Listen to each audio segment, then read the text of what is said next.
Anak kami Mahareja Rizky yang pada saat itu masih bertugas di Mabes Polri. Dan anak kami Reja menelepon kakaknya, anak saya yang tertua Yuni Artika, tepatnya pukul 21.30 pada tanggal 8 Juli 2022. Disitulah kami ketahui bahwa anak kita almarhum Joshua telah meninggal dunia.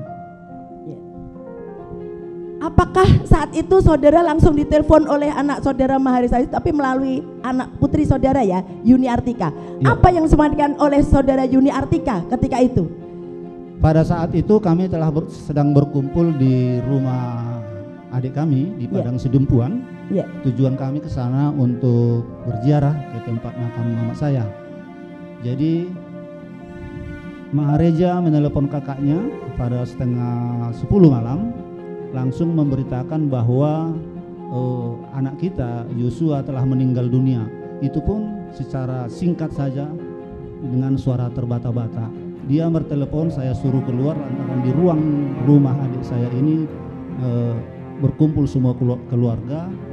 Suara pun tidak begitu jelas. Akhirnya saya suruh dia ke teras rumah untuk bertelepon dengan Reja. Yang saudara ketahui pada malam hari itu juga, di mana tempat meninggalnya anak saudara yang bernama Nofriansah Yosua Huta Barat tersebut? Pada saat itu tidak mendetail diceritakan pada malam itu, pada malam Sabtu tanggal 8 bulan Juli. Hanya pada saat itu semuanya kami di dalam rumah dalam keadaan duka yang sangat berat, mendengar tiba-tiba begitu anak kami meninggal dunia. Sedangkan kami tahu selama ini di Jakarta ini dalam keadaan sehat. Sesudah agak reda kami dalam rumah, langsung saya bertelepon dengan anak kita Mahareja Rizky. Reja memberitakan bahwa abang telah meninggal dunia, Pak. Di rumah kita panggilan si Joshua, abang Prian sudah meninggal. Jadi kenapa Dik? Saya belum tahu, Pak. Nanti saya kabari. Itulah yang dapat berita kami. Baik. Jadi pada malam itu belum tahu di mana meninggalnya ya? Belum tahu. Belum tahu. Sekarang saya ingin bertanya, kapan ya tepatnya saudara mengetahui bahwa anak saudara yang bernama korban Nofriansah Yosua Huta Barat itu tempat meninggalnya, dan mengapa korban tersebut sampai meninggal dunia? Pada malam itu secara singkat sudah di perjalanan, sudah reda kami semua. Kami diantarkan oleh teman tetangga untuk mengantarkan pulang ke Jambi. Kembali lagi saya telepon anak kita Mahareja Rizky. Di mana abang sekarang? Di rumah sakit. Bagaimana kok bisa meninggal? Saya aja Pak belum tahu. Itulah yang kami dapat. Sesudah besoknya siang kami masih di perjalanan dari Padang Sidempuan ke Jambi.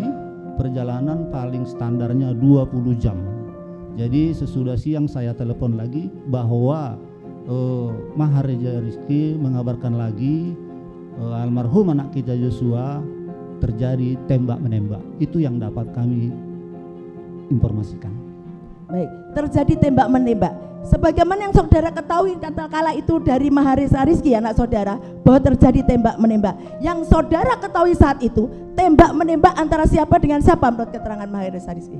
Sampai kami di rumah di Jambi, yang secara jelasnya kami belum tahu dengan siapa tembak menembak. Sesudah kami sampai di Jambi, di rumah kita di Sungai Bahar Muaro Jambi, sudah kami temukan di sana jenazah almarhum di dalam peti yang diantarkan oleh Kombes Leonardo Simatupang. Pada saat disitulah kami mendapatkan berita dari Pak Leonardo Simatupang yang bertugas dari Jakarta menghantarkan almarhum. Pak Leonardo ini secara singkat menceritakan, itu pun dikatakan Pak Leonardo bahwa cerita ini kronologi singkat yang disampaikan sama dia. Soalnya kami Pak Huta Barat hanya mengantarkan jenazah. Dengan sendirinya Pak Leonardo Simatupang menceritakan secara singkat. Itu pun lama baru Pak Leonardo menceritakannya. Saya desak terus. Kenapa rupanya Pak? Ini adalah aib. Itulah cerita Pak Simatupang. Kenapa aib apa? Ini tidak pantas didengar oleh orang banyak. Ini sepantahnya saya ceritakan sama keluarga inti. Jadi saya bilang lagi sama Pak Leonardo, Ini semua yang di dalam rumah Pak adalah keluarga, ipar-ipar saya semua. Ceritakanlah. Tidak pantas Pak untuk diceritakan didengar orang. Sudah saya bilang tadi Pak, ini keluarga semua, ceritakanlah. Diceritakan Pak Leonardo lah secara singkat kejadian di Duren 3.